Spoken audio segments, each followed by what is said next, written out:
2026 தேர்தல் வியூகம். திமுக மண்டல பொறுப்பாளர்கள் பட்டியல்வட மாவட்ட வன்னியர் பிரதிநிதித்துவம் புறக்கணிப்பு. 2026 சட்டமன்ற தேர்தலிட்டு திமுக தலைவர் எம்.கே. ஸ்டாலின் தேர்தல் பணிகளை தீவிரப்படுத்தி வருகிறார். 7 மண்டலங்களுக்கு தேர்தல் பொறுப்பாளர்களை நியமிக்க திமுக தலைமை திட்டமிட்டுள்ளது. இந்நிலையில் வட மாவட்டங்களில் வன்னியர் சமுதாயத்துக்கு தேர்தல் மண்டல பொறுப்பு வழங்கப்படாதது அக்கட்சியின் உள்ளே சலசலப்பை ஏற்படுத்தியுள்ளது. 7 மண்டலங்களுக்கு மண்டல தேர்தல் பொறுப்பாளர் கீழ்கண்ட மாவட்டங்கள் ஒதுக்கப்பட்டுள்ளன. தகவல்: அமைச்சர் கே.என். நேரு.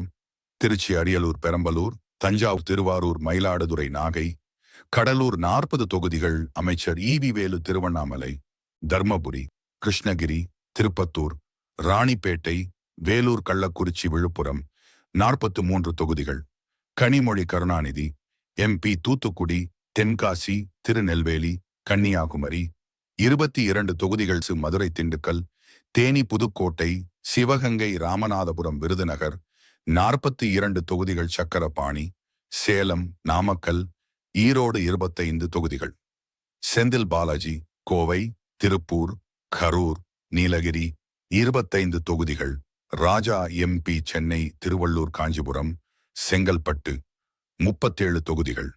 இந்த பட்டியலில் வட மாவட்டங்களில் பெரும்பான்மையாக உள்ள வன்னியர் சமுதாயத்தைச் சேர்ந்தவர்களுக்கு எந்த பொறுப்பும் வழங்கப்படவில்லை.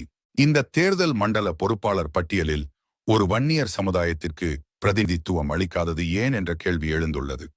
திமுகவில் மூத்த தலைவர்கள் இருந்தும் திமுக தலைமை வன்னியர் சமுதாயத்தை புறக்கணிக்கிறதா?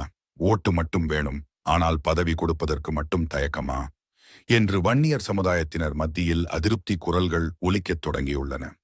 இது 2026 தேர்தலில் திமுகவின் வெற்றி வாய்ப்பை பாதிக்குமா என்பதை பொறுத்திருந்து பார்க்க வேண்டும்.